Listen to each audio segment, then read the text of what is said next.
A sapphire ring I made 5 years ago was caught in a recent accident. It's been sent back to me this morning. This is how it looks now. The sapphire seems fine. There is no sign of any damage on the stone. The setting is still attaching to the band, but the band has completely changed shape. Also, there are some very sharp marks on the surface of the band as well.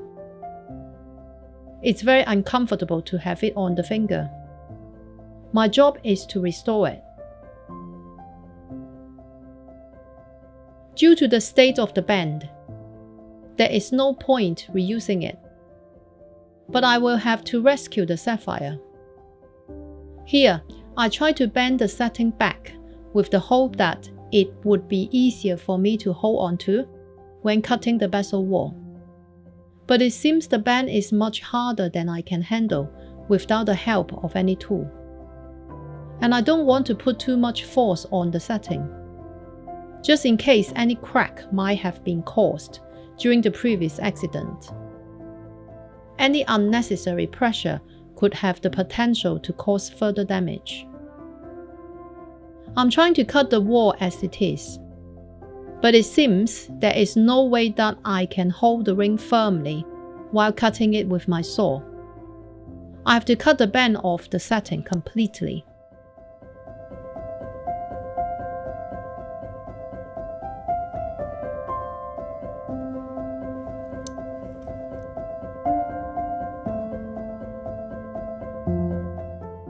Now, I can hold it better when cutting around the metal with my saw, and I have to cut as far around the sapphire as possible.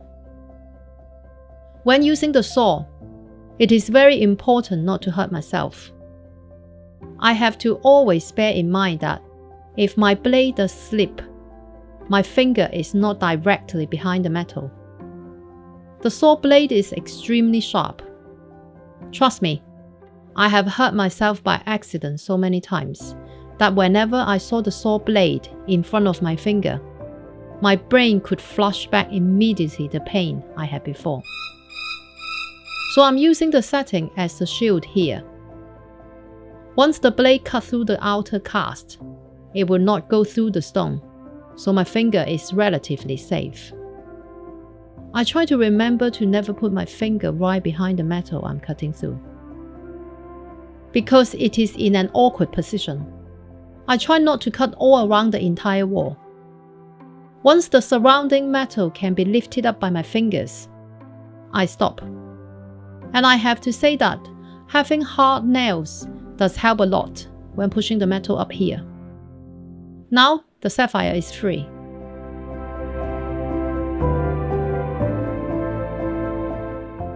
Before moving on, I clean the sapphire with a Q-tip. You can see here, I have separated the ring into 3 parts: the band, the setting, and the sapphire. Next, I'm going to make a brand new setting to host the sapphire.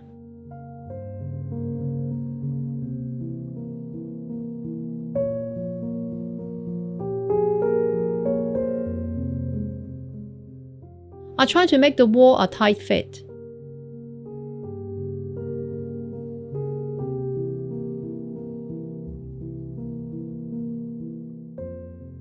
The scriber is out of my reach at this point, so I use whatever sharp point I have to hand to make the mark. In this case, the soldering pick is in front of me. I'm not picky.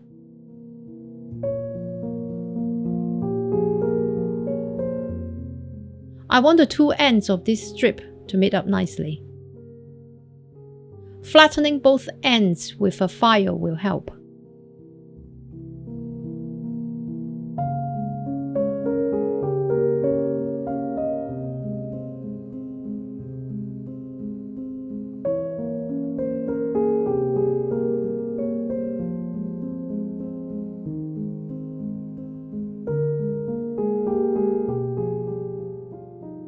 Here, I'm using the tension of the metal to push both ends closed. The shape the silver has formed at this point doesn't matter. At this stage, I want to focus on joining both ends permanently. This is hard solder.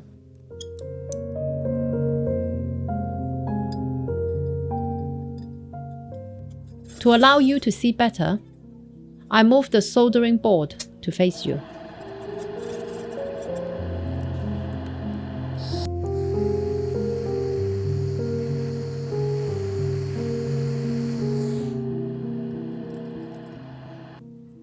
With both ends joined permanently, I adjust the shape to fit the sapphire. There is no special skill when doing this. The only thing I'm using here is patience.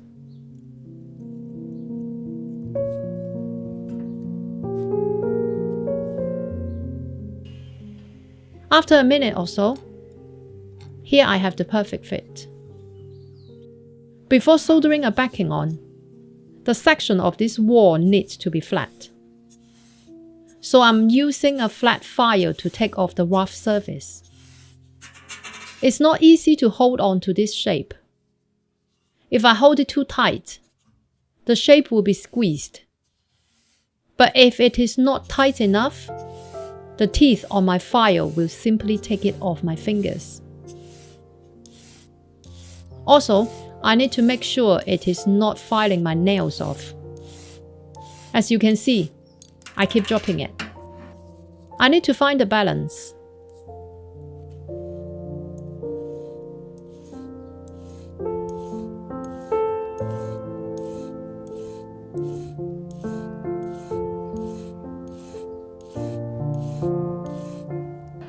With one of the sections flat, I solder the raindrop shape onto a flat surface.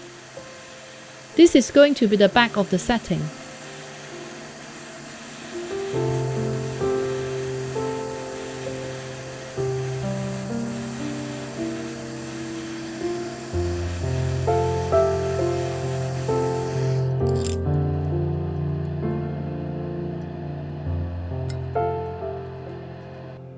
Let it cool down to room temperature before it's safe to touch again. Before moving on, I always check the soldering area inside out with a loupe to make sure it has been done properly. To make the backing flush fit with the bezel wall, I need to cut the excess material off. To begin with, I found my saw blade hardly moves forward when I try to cut through the metal. Then I remember that earlier, I used it to cut through the wall around the sapphire. So when the blade reached the sapphire, the very fine teeth on the blade were ground away by the stone. That's why it hardly cuts anymore. I have to get a new saw blade. The saw frame I have is the most basic version. I got it when I first learned jewelry making in 2003. I have a video talking about it in more detail if you're interested. The link is in the description below. Now, with a new saw blade, I can cut much faster. I'm sure you can tell the difference before changing the saw blade and after.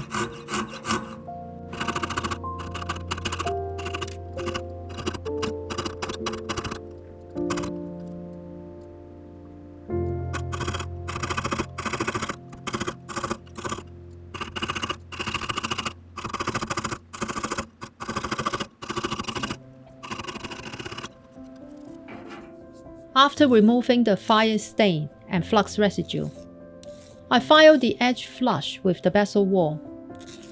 I have had this file for more than 3 years now. It's not cutting as aggressively as it did. I think it's time to get a new one very soon. I find jewelry making like meditation for me. But I don't want to waste my time simply because my tool is not doing the job properly. With the setting ready, I move on to form the band. The ring needs to be US size 5 3/4. This wire will be just the right size. To get the profile of the wire right, I use the rolling mill to help me form the shape.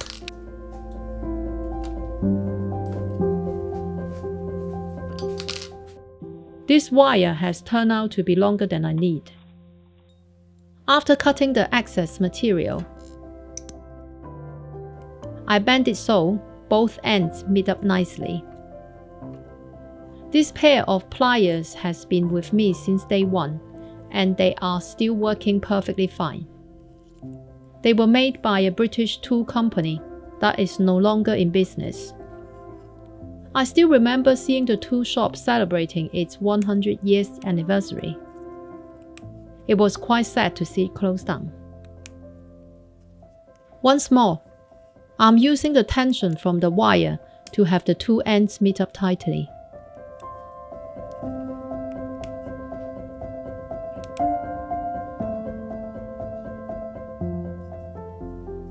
To test if they join smoothly, I use my finger to touch the joint. If it doesn't catch my skin, it passes the test. I use hard solder again to join the ends together. Resting the ring on top of the solder can prevent it jumping away when the water evaporates from the flux paste.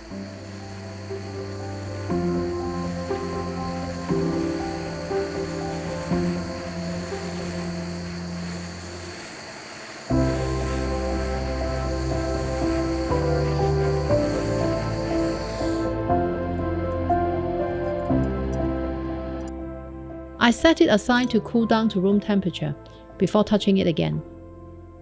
This is how the ring looks after it's formed to a perfectly round shape. As both the band and the setting are ready. Next, I solder the setting on top of the band. There is no fancy setup here. It's only my tweezers resting on a few crucibles and holding the band at the same time.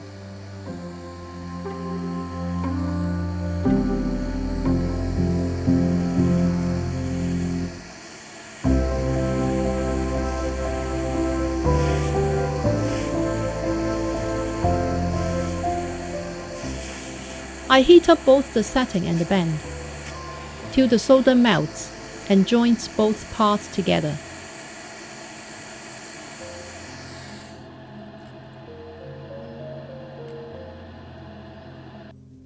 Make sure to only touch the ring with tweezers before it cools down to room temperature. This is how it looks after soldering. And this is how it looks after the flux residue and fire stain have been removed. The sapphire fits into its seat perfectly.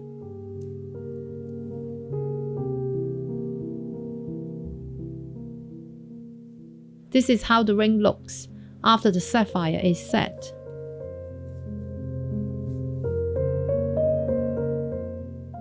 Now, this ring is ready to go back to its owner.